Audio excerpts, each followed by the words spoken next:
रूस और यूक्रेन में जारी जंग ने भारत के लिए भी बड़ा खतरा पैदा कर दिया है, जो कि भारत के लिए किसी भी सूरत में ठीक नहीं है, क्योंकि यह खतरा भारत की तीनों सेनाओं से जुड़ा है। दरअसल भारतीय सेना के तीनों अंगों को डिफेंस इक्विपमेंट की करीब 60% आपूर्ति रूस से मिलती है, लेकिन युद्ध के चलते ये सप्लाई बंद होने का डर है। ऐसे में भारतीय सेना के पास हथियारों की कमी होने की आशंका है। हालांकि इस नुकसान से निपटने के लिए भारत सरकार ने देश में ही इन हथियारों का प्रोडक्शन बढ़ाने की प्लानिंग की है।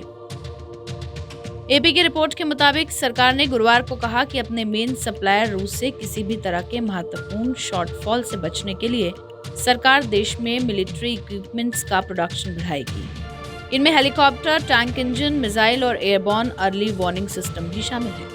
इसी बीच केंद्रीय रक्षा मंत्री राजनाथ सिंह ने गुरुवार को उन मिलिट्री इक्विपमेंट्स की तीसरी लिस्ट जारी की है जो अब इंपोर्ट नहीं किए जाएंगे और इन्हें देश में ही बनाया जाएगा। उन्होंने कहा, भारत के पास दुनिया की दूसरी सबसे बड़ी थल सेना, चौथी सबसे बड़ी एयरफोर्स और 7वीं सबसे बड़ी नेवी है, जो केवल इंपोर्ट पर ही निर्भर नहीं रह सकती। हमारा टारगेट भारत को डिफेंस मैन्युफैक्चरिंग हब के तौर पर डेवलप करना है। आइए आपको बताते हैं कि भारतीय सेना के लिए रूस इतना अहम क्यों है और कौन कौन से हथियार हैं जो कि रूस से आयात किए जाते हैं और क्यों भारत इसको लेकर चिंतित है।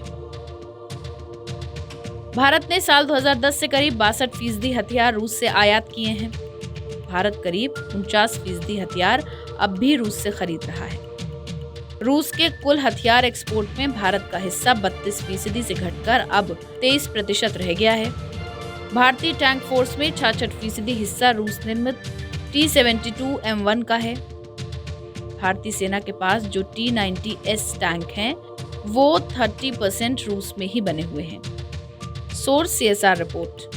भारतीय वायुसेना की ताकत भी रूसी विमान है। करीब 71% फाइटर जेट्स रूस में ही बने हैं या भारत में असेंबल्ड किए हुए हैं। इनमें 39% सुखोई Su-30, 22% MiG-21 और 9% MiG-29 शामिल हैं। भारतीय वायुसेना के पास जो 6 एयर टैंकर जेट हैं, ये सभी रूसी IL-78 हैं। Source CSR report. भारतीय नेवी भी रूस पर ही डिपेंड। भारतीय नौसेना का इकलौता एयरक्राफ्ट करियर शिप रूस में ही बना है। इस एयरक्राफ्ट करियर के सारे फाइटर जेट्स रूस में ही बने हुए हैं। भारतीय नेवी की फ्लीट में करीब 43 MiG-29K KUB रूस में ही बने हैं। नेवी की इकलौती न्यूक्लियर सबमरीन भी रूस से ही लीज पर ली गई है। 14 दूसरी सबमरीन में से 8 रशियन ओरिजिन किलो क्लास की हैं। Source CSR report. पूर्व लेफ्टिनेंट जनरल DS हुड्डा के मुताबिक पिछले साल रूसी राष्ट्रपति व्लादिमीर पुतिन के भारत दौरे के दौरान दोनों पक्षों में डिफेंस रिक्वायरमेंट्स को पूरा करने के लिए रूस निर्मित डिफेंस इक्विपमेंट्स का थोड़ा प्रोडक्शन भारत में शिफ्ट किए जाने पर सहमति बनी थी। हेलीकॉप्टर्स, जंगी शिप्स, कॉर्वेट, टैंक इंजनों, मिसाइल और एयरबॉर्न अर्ली वार्निंग सिस्टम का इंपोर्ट पूरी तरह बंद किए जाने की योजना है।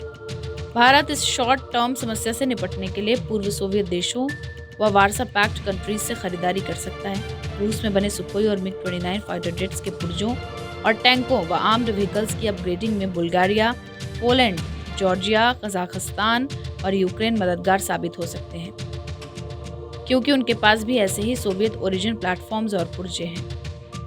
हमारी इस रिपोर्ट पर आपकी क्या राय है, कमेंट सेक्शन में लिखकर जरूर बताएं। देश दुनिया से जुड़ी तमाम बड़ी खबरों के लिए सब्सक्राइब करें हमारा डिजिटल चैनल TV9 भारतवर्ष।